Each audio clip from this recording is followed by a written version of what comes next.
Hello friends, welcome to Indian study पर आपका स्वागत है। दोस्तों, जैसा कि आप सभी लोग जानते हैं कि डेली बेसिस पे मैं आपको हिंदी की वीडियो प्रोवाइड करवा रहा हूं, ठीक है। और अब से मैं यूपीजी की वीडियो लेकर के आऊंगा जो कि आपको शाम के टाइम देखने को मिल जाएगी।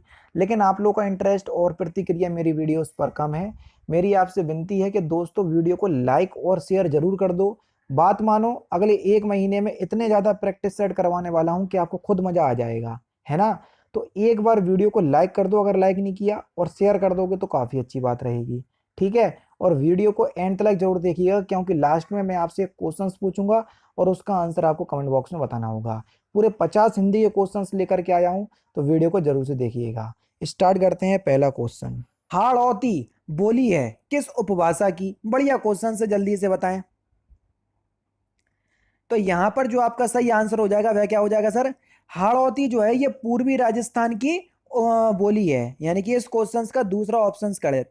ठीक है, देखो, एक हाड़ौती और हाड़ू तो को ही हम क्या बोलते हैं? जयपुरी। माफ कीजिएगा, थोड़ा सा प्रोनाउंसिएशन गलत हो रहा है, ठीक है। जयपुरी, इसी बोली को ही हम क्या जयपुरी बोली बोलते हैं, और इसी को ही हम हाड़ौती बोलते हैं, ठीक है। और एक और होता है डुंडाड़ी, ये भी पूर्वी राजस्थान के अंतर्गत आती है। मेवाती आपने सुना होगा, ये उत्तरी राजस्थान के अंतर्गत आती है, ठीक है। एक आपने मालवी भी सुना होगा, ये दक्षिणी राजस्थान के अंतर्गत आती है, ठीक है। तो राजस्थान की जितनी बोलियां हैं वो मैंने आपको बता दी कि कौन कौन सी किस किस के अंतर्गत आती हैं, ठीक है। और पश्चिमी राजस्थान के अंदर देखो तो मेवाड़ी, बांगड़ी, ये सभी पश्चिमी राजस्थान के अंतर्गत आती हैं, ठीक है। शक्तिशाली, दयालु, शांत, वीर और योद्धा नायक के लिए एक शब्द क्या होगा? उसको हम क्या बोलेंगे वाक्यांशों के लिए एक शब्द में?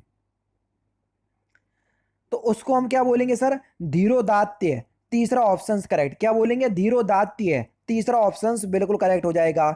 हिंदी में छा का क्रम किस वर्ण के बाद आता है? अब ये क्वेश्चन जो है वो आपका यूपीएसआई में पूछा जा चुका है। हिंदी शब्दकोश की बात हो रही है, यानी कि हिंदी डिक्शनरी में। तो देखो, डिक्शनरी की अगर हम बात करें, छा का क्रम जो है वो किसके बाद आता है? ये का के बाद आता है। किसके बाद सर? का के बाद। तो पहला ऑप्शन यहां पर आपका बिल्कुल करेक्ट हो जाएगा, ठीक है। चलिए, नेक्स्ट क्वेश्चन, कन्नड़ का संबंध किस भाषा परिवार से है? बढ़िया क्वेश्चन, आसानी से बता सकते हैं कन्नड़ का संबंध। तो सही आंसर हो जाएगा, देखो, कन्नड़ का जो संबंध है ना, ये द्रविड़ भाषा परिवार से है, ठीक है। कहां से? द्रविड़ भाषा परिवार से। तमिल हो गया, तेलुगु हो गया, कन्नड़ हो गया, मलयालम हो गया, ये सभी के सभी द्रविड़ भाषा परिवार की भाषाएं हैं, समझ रहे हैं ना। तो यहां पर दूसरा ऑप्शन करेक्ट हो जाएगा। समास बताइए भरपेट में। देखो, मैंने आपको बताया, आगे आपको प्रा दिख जाए, प्रति दिख जाए, आवत दिख जाए, भर दिख जाए, तो क्या लगा देना सर? अव्ययभाव समास लगा देना। तो यहां पर अव्ययभाव समास आंसर हो जाएगा। पहला ही ऑप्शन प्यारे दोस्तों क्या हो जाएगा सर? करेक्ट हो जाएगा, ठीक है। चलिए, तत्सम तद्भव शब्द देख लीजिए। मुद्री का तत्सम रूप क्या होगा? बढ़िया क्वेश्चन से आसानी से बता सकते हैं। मुद्री का तत्सम रूप क्या होगा? बेहतरीन क्वेश्चन। तो सही आंसर हो जाएगा सर मुद्रिका। चौथा ऑप्शन करेक्ट। क्या होगा सर? मुद्रिका। चौथा ऑप्शन यहां पर आपका बिल्कुल क्या होगा सर? करेक्ट होगा।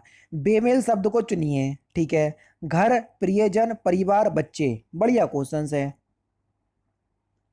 देखो, प्रियजन हो गया, परिवार हो गया, बच्चे हो गए, ये रिश्तों को, रिलेशन को दर्शाता है, जबकि घर जो है वो इससे बिल्कुल अलग है। पहला ही ऑप्शन यहां पर आपका बिल्कुल क्या हो जाएगा सर? करेक्ट हो जाएगा, ठीक है। चलिए, नेक्स्ट क्वेश्चन, किस छंद का प्रथम व अंतिम वर्ण या अंतिम शब्द एक सा होता है? बहुत बेहतरीन क्वेश्चन है, मजा ही आ गया। तो कौन सा छंद है? तो सही आंसर हो जाएगा सर कुंडलिया छंद। पहला ही ऑप्शन यहां पर आपका बिल्कुल क्या हो जाएगा सर? करेक्ट हो जाएगा, ठीक है। और ये 6 चरणों वाला छंद है, कौन सा? कुंडलिया छंद, ठीक है। ये रोला और दोहे के मिलने से बनता है। तो कभी कभी तो यही पूछ लेते कि कुंडलिया छंद किन किन छंदों से मिलकर बनता है। तो ये रोला और दोहा, ठीक है। पहले के दो दो चरण होते हैं वो दोहे के होते हैं, और अंतिम जो 4 चरण होते हैं वो रोले के होते हैं, समझ रहे हैं? तो बढ़िया क्वेश्चन था ये। ग्रस्त का विपरीतार्थक शब्द आप बताइए कि ग्रस्त का विलोम शब्द क्या हो जाएगा? तो ग्रस्त का विलोम शब्द हो जाएगा सर मुक्त। पहला ही ऑप्शन यहां पर आपका प्यारे दोस्तों क्या होगा सर? करेक्ट होगा। निम्नलिखित में से कौन सा विलोम युग्म त्रुटिपूर्ण है, यानी कि जो एक दूसरे के विलोम शब्द नहीं है उसको आपको बताना है। अपेक्षा का विलोम शब्द उपेक्षा दिया है, बिल्कुल ठीक है। अग्रज का विलोम शब्द अनुज दिया है, बिल्कुल ठीक है। उन्नत का विलोम शब्द अवगत दिया हुआ है, बस यहीं पर गलत हो जाएगा, ठीक है ना।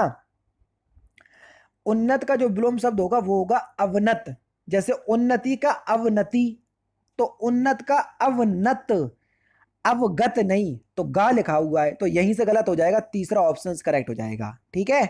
नेक्स्ट क्वेश्चन, जो हर समय अपना मतलब साधता हो, वाक्यांशों के लिए एक शब्द क्या हो जाएगा, बढ़िया क्वेश्चन है, जल्दी से बताओ। तो जो हर समय अपना मतलब साधता हो उसको हम क्या बोलेंगे, तो सही आंसर हो जाएगा सर ऑप्शन नंबर बी, स्वार्थी, दूसरा ऑप्शन बिल्कुल करेक्ट हो जाएगा। तो उसको हम स्वार्थी बोलेंगे, दूसरा ऑप्शन बिल्कुल करेक्ट, ठीक है। संचारी भाव की कुल संख्या कितनी होती है, बढ़िया क्वेश्चन है। संचारी भाव की कुल संख्या, देखो मन में संचरण करने वाले या आने वाले जो भाव होते हैं उन्हीं को ही हम संचारी भाव या इन्हीं को व्यभिचारी भाव कहते हैं। इनकी जो संख्या होती है वो 33 होती है, कौन सी, 33। तो यहां पर आपका जो सही आंसर हो जाएगा वह हो जाएगा आपका ऑप्शन नंबर सी, तीसरा ऑप्शन यहाँ पर आपका बिल्कुल करेक्ट। जैसे आपने कोई पिक्चर देखी, सपोज कीजिए आप कपिल शर्मा शो देख रहे हैं, अब आप सभी लोग जानते हैं कि उनके शो में हमको कहीं ना कहीं एक जोक सुन के हंसी उत्पन्न होगी, तो जो हंसी उत्पन्न हुई ना जिस कारण, बस उसी को ही हम संचारी भाव कहते हैं, ठीक है। समुच्चय बोधक को कहते हैं, देखो कितने बार बता चुका हूं कि भैया अवैध 4 प्रकार के होते हैं, संबंधवाचक, समुच्चय बोधक, और क्रिया विशेषण, और चौथा विस्मयादि बोधक। और मैंने आपको बताया कि जितने भी अवयव होते हैं वो सभी के सभी अभिकारी शब्द होते हैं, अभिकारी जिनमें हम कोई भी परिवर्तन नहीं कर सकते उनको अभिकारी शब्द कहते हैं। तो यहाँ पहला ऑप्शन करेक्ट हो जाएगा, ठीक है। नेक्स्ट क्वेश्चन, भारतीय संविधान में किस भाषा को राजभाषा के रूप में स्वीकार किया गया, बढ़िया क्वेश्चन से, जल्दी से बताओ। तो सही आंसर आपका क्या हो जाएगा सर,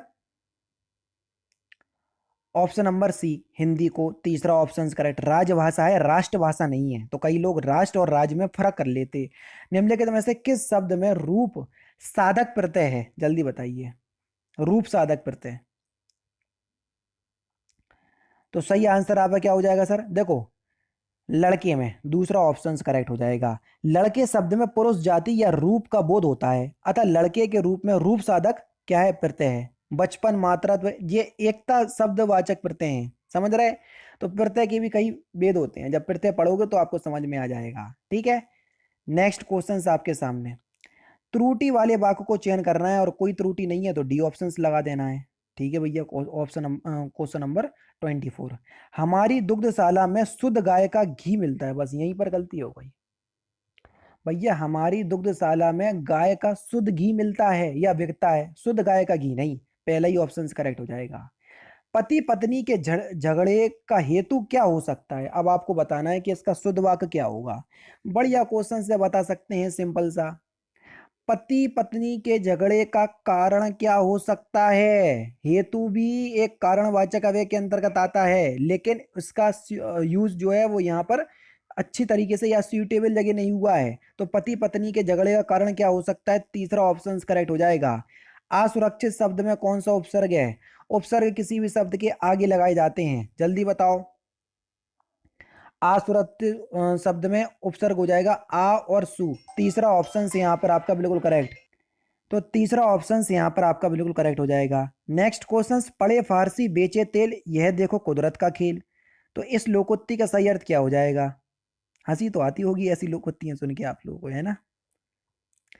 तो सही आंसर हो जाएगा, योग्यता होते हुए भी व्यवस्था के कारण निम्न स्तर का कार्य करना, दूसरा ऑप्शन यहाँ पर आपका बिल्कुल करेक्ट। मुन्ना भैया का वो डायलॉग सुना है ना, कि दुख होता है जब कोई आप योग हो और आपकी योग्यता कोई ना समझे, तो बस वही वाला खेल है यहाँ पर। इंद्र का पर्यायवाची शब्द क्या है, इंद्र का पर्यायवाची शब्द हो जाएगा भूपेंद्र, पहला ऑप्शन से यहाँ पर आपका बिल्कुल क्या होगा, करेक्ट हो जाएगा। इनमें मैं कुछ नहीं समझा सकता क्योंकि ये वोकैब का सेक्शन है, विसर्ग संधि आपको बताना है, इसमें समझाऊंगा मैं और मजा भी आएगा तुम्हें समझने में कि कौन सा विसर्ग संधि का उदाहरण है। निरंतर का संधि विकसित करोगे तो क्या हो जाएगा सर, नी प्लस अंतर, तो यहाँ पर आपका पहला ऑप्शन करेक्ट हो जाएगा, ठीक है। कौन सा, पहला ऑप्शन करेक्ट हो जाएगा। इसका नियम है कि विसर्ग के पहले छोटा आ, देखो रा आ रहा, और रा में छोटा आ आएगा, बिल्कुल आएगा। और बाद में आपका विसर्ग के पहले छोटा आ या बड़ा आ के अलावा कोई दूसरा स्वर हो और बाद में बड़ा आ छोटा ऊ बड़ा ऊ या बड़ा या तीसरा चौथा पांचवा वर्ण हो या यारा लावा हो तो विसर्ग का रा हो जाता है। तो देखो विसर्ग का रा हो रहा है ना, तो पहला ऑप्शन से यहाँ पर आपका बिल्कुल करेक्ट हो जाएगा। निहि प्लस अंतर, तो यहाँ पर हो जाएगा निरंतर। समझ रहे, इसका जो होगा वो होगा निहि प्लस अंतर। ठीक है, विसर्ग से पहले क्या है, ना है, और ये व्यंजन है, बाद में क्या है, छोटा आ है जो एक स्वर है, तो क्या हो जाता है, रा हो जाता है। तो देखो रा हो गया, तो हो गया आपका विसर्ग संधि। ठीक है, अधोलिखित यानी कि निम्नलिखित शब्दों में से किस शब्द में तत्पुरुष समास है? तो सही आंसर आपका क्या हो जाएगा सर? पराधीन। तीसरा ऑप्शन से यहाँ पर आपका बिल्कुल क्या हो जाएगा सर, करेक्ट हो जाएगा। पराधीन का जो समास विग्रह होगा वो होगा पर के अधीन, है ना। पर यानी कि दूसरे, दूसरे दूसरे के अधीन कहते नहीं है, पराया, तो ये वही वाला शब्द है। तो पर के अधीन यानी कि दूसरे के अधीन, तो यहाँ पर आपका कर्मधारय समास हो जाएगा। ठीक है, तो यहाँ पर आपका सॉरी तत्पुरुष समास होगा, माफ कीजिएगा। ठीक है, के कारक चिन्ह आ रहा है ना, तो यहाँ पर तीसरा ऑप्शन करेक्ट हो जाएगा। निम्नलिखित में से कौन सा तद्भव शब्द है? 31 तद्भव। सूरज एक तद्भव शब्द है, तीसरा ऑप्शन करेक्ट। अनवीक्षा का संधि विच्छेद क्या होगा? अनवीक्षा का संधि विच्छेद, तो ये हो जाएगा अनु प्लस इच्छा, यानी कि तीसरा ऑप्शन यहाँ पर आपका बिल्कुल करेक्ट हो जाएगा। अब देखना, अनु में छोटा ऊ है, ठीक है सर, छोटा ऊ की मात्रा है, इच्छा में बड़ी ई है, ठीक है। जब छोटा ऊ का मेल ई से होता है तो बा बनता है, क्या बा बन गया? हाँ सर बिल्कुल बन गया। ठीक है, और सर इसके बाद बड़ी ई थी तो बड़ी ई की मात्रा लग जाएगी, तो सर ये भी लग गई, तो ये अनवीक्षा हो गया, बिल्कुल हो गया। तो ये किस संधि का नियम है? तो ये यण संधि का नियम है सर, तो यहाँ पर यण संधि होगी। ठीक है ना, चलिए, ये मैं ऐसे करता हूँ, मुझे थोड़ी ना कोई याद है या मेरे सामने कुछ ऐसा रखा हुआ है, बस ये है कि मेरे को मैंने ये समझाया पढ़ाया हुआ है और मेरे को बहुत अच्छी तरीके से ये सारी चीज़ें आती हैं, तो मैं आपको समझा पाता हूँ। ठीक है, और आप लोग भी इसको समझ रहे होंगे। आपने पढ़ा तो होगा यण संधि, लेकिन जिस तरीके से मैं रूल्स आपको बताता हूँ वो आपने बहुत कम पढ़े होंगे, क्योंकि ऐसा किसी किताब में बहुत मुश्किल है जो मिल जाए, है ना। तो इसलिए कहता हूँ एक बार पढ़ लोगे तो सारी चीजें समझ में आ जाएंगी। रामू की फिल इन द ब्लैंक्स केवल इसलिए हुई क्योंकि राजीव उसकी फिल इन द ब्लैंक्स अधिक बुद्धिमान है। रामू की उपेक्षा केवल इसलिए हुई क्योंकि राजीव उसकी अपेक्षा अधिक बुद्धिमान है, तो तीसरा ऑप्शन करेक्ट होगा। ठीक है, अनेकार्थी शब्द अब्ज के गलत विकल्प का चयन कीजिए। अनेकार्थी बता चुका हूं कि शब्द तो एक है, ये शब्द है, अर्थ वाक्य अलग अलग हैं। पर्यायवाची में अर्थ शब्द बहुत सारे हैं, लेकिन इन सभी का अर्थ एक ही है, तो इसको बोलते हैं हम पर्यायवाची और अनेकार्थी में डिफरेंस। ठीक है, तो अब्ज का अनेकार्थी शब्द कौन सा नहीं है, क्योंकि गलत विकल्प आपको बताना है। मेघ होगा तीसरा ऑप्शन करेक्ट। गरीबों की सहायता करो में गरीब शब्द क्या है? तो गरीब शब्द जो है वो क्या हो जाएगा, तो आपका जो सही आंसर हो जाएगा वह हो जाएगा आपका जातिवाचक संज्ञा शब्द, तीसरा ऑप्शन करेक्ट। यह दृश्य बहुत सुंदर है मैं बहुत सुंदर कौन सा विशेषण है? बहुत सुंदर में देखो प्रविशेषण, बहुत शब्द जो है वो एक प्रविशेषण हो जाएगा। कैसे? जैसे मैंने आपके सामने लिख दिया सीता सुंदर लड़की है, तो सुंदर शब्द यहाँ विशेषण है। अब मैंने लिख दिया सीता बहुत सुंदर लड़की है, तो देखो बहुत शब्द ने सीता की सुंदरता पर चार चांद लगा दिए, बस वही शब्द आपका प्रविशेषण कहलाएगा। मतलब जो विशेषण की भी विशेषता बताए उसी को प्रविशेषण कहते हैं, या आम बोलचाल में जो किसी के गुण पर चार चांद लगा दो उसको प्रविशेषण कहते हैं। बहुत शब्द प्रविशेषण हो जाएगा और सुंदर शब्द विशेषण होगा। इसमें बहुत सुंदर में कौन सा विशेषण होगा, तो इसलिए मैंने प्रविशेषण लिख दिया, क्योंकि आगे बहुत शब्द आ रहा। समझ गए ना। नेक्स्ट क्वेश्चंस देखो, 1 से 6 तक में आपको अरेंज करना है अच्छे से, बढ़िया क्वेश्चंस है। व्यवसायिक बाराती अपने अनुभव का लाभ उठा गांव में घुसपैठ करते, मीठे से उबे हुए छाछ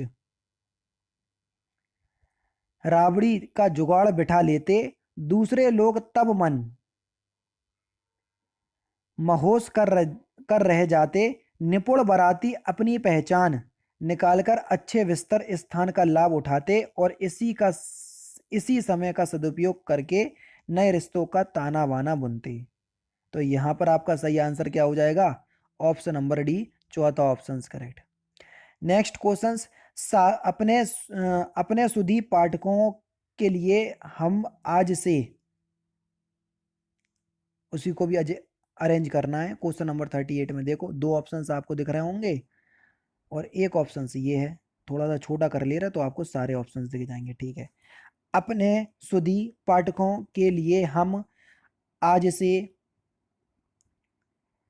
चंद्रकांता उपन्यास का अविकल्प रूप प्रस्तुत कर रहे हैं ताकि इसकी ऐतिहासिक गरिमा अक्षुण्ण रहे और नई पीढ़ी तक अब यह अपने मूल स्वरूप में जाए, किसी फिल्मी अनुवाद का परिवर्तित होकर नहीं, अतएव हमने इसको उसी रूप में रहने दिया है जैसा यह था, है ना। तो यहां पर जो आपका सही आंसर हो जाएगा वो क्या हो जाएगा,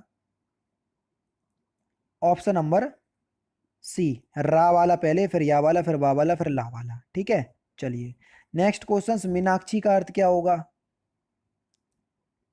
मीनाक्षी, मछली की तरह गोल आंखों वाली, तीसरा ऑप्शन करेक्ट। सदा एक वचन में प्रयुक्त होने वाला शब्द कौन सा है जिसका हम हमेशा एक वचन के रूप में प्रयोग करते हैं। सहायता, तीसरा ऑप्शन बिल्कुल करेक्ट हो जाएगा।